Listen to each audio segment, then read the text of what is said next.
اعوذ باللہ من الشیطان الرجیم، بسم اللہ الرحمن الرحیم۔ نولی فیکٹری کے معزز دوستو، السلام علیکم۔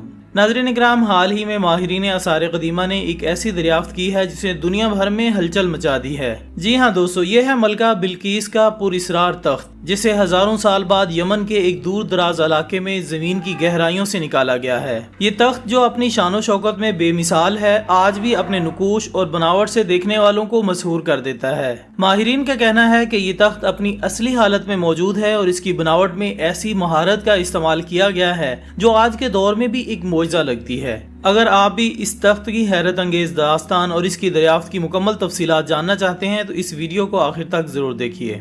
ناظرین، اس تخت کا آغاز حضرت سلیمان علیہ السلام کے دور سے ہوتا ہے۔ حضرت سلیمان علیہ السلام اللہ تعالیٰ کے ایک عظیم پیغمبر اور بادشاہ تھے جنہیں اللہ تعالیٰ نے ایسی طاقت اور حکمت عطا کی تھی جو کسی اور انسان کو حاصل نہیں ہوئی۔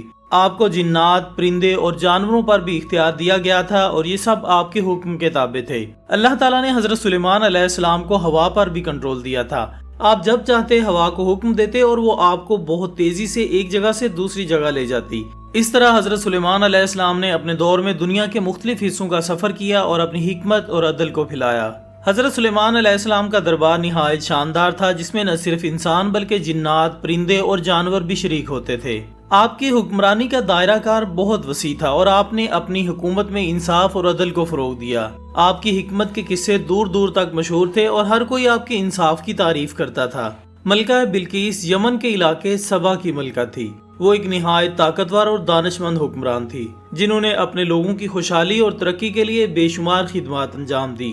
ان کی حکومت کے دوران سبا کی ریاست میں خوشحالی تھی اور لوگ ان کی حکمت اور انصاف کی بہت تعریف کرتے تھے۔ اسی طرح ملکہ بلقیس کا تخت نہایت شاندار اور عظیم و شان ہوا کرتا تھا۔ یہ تخت سونے، چاندی اور قیمتی پتھروں سے مزین تھا، جس میں ہیرے، نیلم، یاقوت اور دیگر قیمتی جواہرات شامل تھے۔ تخت کی بناوٹ میں نہایت نفاست اور باریکی کا مظاہرہ کیا گیا تھا جو آج بھی دیکھنے والوں کو حیرت میں ڈال دیتا ہے۔ ناظرین، اس تخت کی صرف اونچائی اور چوڑائی ہی اسے شاہانہ بنانے کے لیے کافی تھی۔ اس کے ارد گرد خوبصورت نقش و نگار بنے ہوئے تھے۔ ایک دن حضرت سلیمان علیہ السلام کے دربار میں ہدہد پرندہ حاضر ہوا۔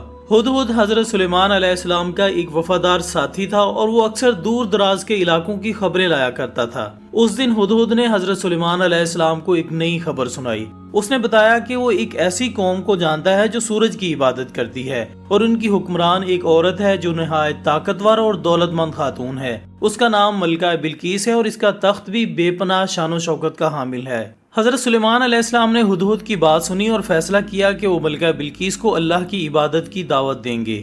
حضرت سلیمان علیہ السلام نے ملکہ بلقیس کو ایک خط لکھا جس میں انہیں اللہ کی عبادت کی دعوت دی گئی اور انہیں خبردار کیا گیا کہ اگر وہ اس دعوت کو قبول نہ کریں تو انہیں حضرت سلیمان علیہ السلام کی طاقت کا سامنا کرنا پڑے گا۔ جب ملکہ بلقیس کو حضرت سلیمان علیہ السلام کا خط ملا تو وہ حیران ہوئی۔ انہوں نے اپنے درباریوں سے مشورہ کیا اور سوچا کہ اس خط کا کیا جواب دینا چاہیے۔ ملکہ بلقیس ایک عقل مند اور دانشمند حکمران تھیں اور وہ جانتی تھی کہ حضرت سلیمان علیہ السلام کے ساتھ جنگ کرنا ان کے لیے نقصان دہ ثابت ہو سکتا ہے۔ لہٰذا ملکہ بلقیس نے فیصلہ کیا کہ وہ حضرت سلیمان علیہ السلام کے پاس تحائف کا ایک قافلہ بھیجیں گی تاکہ وہ دیکھ سکیں کہ حضرت سلیمان علیہ السلام کا رد عمل کیا ہوتا ہے۔ بلقیس کے درباریوں نے قیمتی تحائف تیار کیے اور انہیں حضرت سلیمان علیہ السلام کے پاس روانہ کر دیا۔ جب ملکہ بلقیس کا قافلہ حضرت سلیمان علیہ السلام کے دربار میں پہنچا تو حضرت سلیمان علیہ السلام نے ان تحائف کو قبول کرنے سے انکار کر دیا۔ انہوں نے کہا کہ وہ دنیاوی مال و دولت کے محتاج نہیں ہیں بلکہ ان کا مقصد صرف اللہ تعالیٰ کا پیغام پہنچانا ہے۔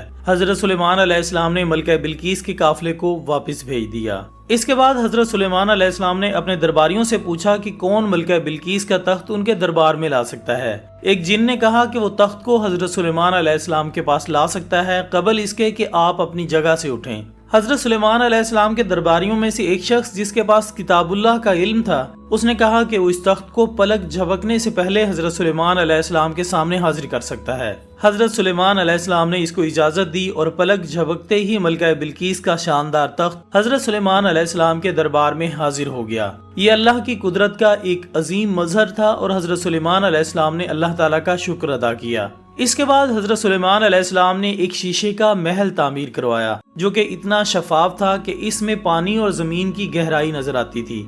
ملکہ بلقیس جب حضرت سلیمان علیہ السلام کی دعوت کے بعد ان کے دربار میں پہنچی تو انہوں نے اس شیشے کو پانی سمجھا اور اپنا لباس اٹھا لیا تاکہ وہ اس میں نہ ڈوب جائے، لیکن حضرت سلیمان علیہ السلام نے انہیں بتایا کہ یہ تو شیشے کا محل ہے جو کہ اللہ تعالیٰ کی عطا کردہ حکمت اور فن تعمیر کا ایک عظیم نمونہ تھا۔ اس کے بعد جب ملکہ بلقیس نے اپنے تخت کو پہچانا تو وہ حیران رہ گئیں۔ وہ سمجھ گئی کہ حضرت سلیمان علیہ السلام کی طاقت اللہ تعالیٰ کی عطا کردہ ہے اور وہ کوئی انسان ایسی قدرت نہیں رکھ سکتا۔ ملکہ بلقیس نے حضرت سلیمان علیہ السلام کے سامنے اپنی غلطیوں کا اعتراف کیا اور اللہ تعالیٰ کی وحدانیت پر ایمان لے آئیں۔ حضرت سلیمان علیہ السلام نے ملکہ بلقیس کو اسلام کی تعلیمات سے آگاہ کیا اور انہیں بتایا کہ اللہ کی عبادت اور اس کے احکامات کی پیروی ہی اصل نجات کا راستہ ہے۔ ملکہ بلقیس نے حضرت سلیمان علیہ السلام کے ہاتھ پر اللہ تعالیٰ کے دین کو قبول کیا اور اپنے لوگوں کو بھی اللہ کی عبادت کی دعوت دی اور یہ قوم بھی دین حق پر آ گئی۔ ناظرین، اس کے بعد وقت گزرتا رہا اور ملکہ بلقیس کا تخت ایک طویل عرصے تک تاریخ کے اوراق میں گم رہا، لیکن اب حال ہی میں ماہرین کو ملکہ بلقیس کا مشہور تخت مل چکا ہے۔ یہ دریافت یمن کے علاقے مارب میں کی گئی جو کبھی سبا کی قدیم ریاست کا حصہ ہوا کرتی تھی۔ ماہرین آثار قدیمہ نے کئی سالوں کی محنت اور کھدائی کے بعد سن 2023 میں مارب کے علاقے میں ملکہ بلقیس کے تخت کی باقیات دریافت کی، جو اس دور کی فنکاری اور دستکاری کا منہ بولتا ثبوت ہیں۔ تخت پر کچھ جگہوں پر قدیم عربی رسم الخط میں تحریریں بھی پائی گئی ہیں جو کہ غالباً ملکہ بلقیس کی حکمرانی اور اس کے اقتدار کی نشاندہی کرتی ہیں۔ اگرچہ ہزاروں سال گزر جانے کے بعد تخت کی کچھ باقیات خراب ہو چکی ہیں، لیکن ماہرین کی محنت سے اسے دوبارہ قابل شناخت بنایا گیا ہے۔ تخت پر لگے ہوئے جواہرات اور سونے کی چمک آج بھی اپنی شان و شوکت کا مظہر ہیں، گو کہ وقت نے ان کی چمک کو کچھ مام کر دیا ہے۔ تخت کے کچھ حصے آج بھی محفوظ ہیں اور ماہرین انہیں بحال کرنے کی کوشش کر رہے ہیں تاکہ دنیا اس عظیم شاہکار کو دیکھ سکے۔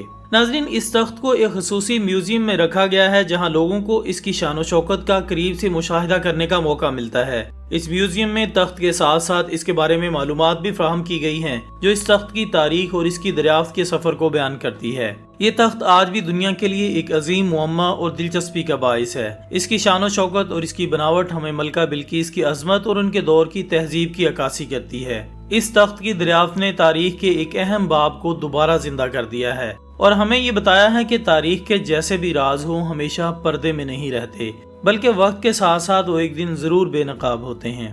تو دوستو، یہ تھی ہماری آج کی ویڈیو۔ ہم امید کرتے ہیں کہ آپ کو یہ ویڈیو ضرور پسند آئی ہوگی۔ انشاءاللہ ہم بہت جلد دوبارہ حاضر ہوں گے ایک اور اچھی سی ویڈیو کے ساتھ۔ تب تک اپنا دوستوں، رشتہ داروں اور گرد و نواح کے تمام لوگوں کا بہت خیال رکھیے گا۔ اللہ حافظ۔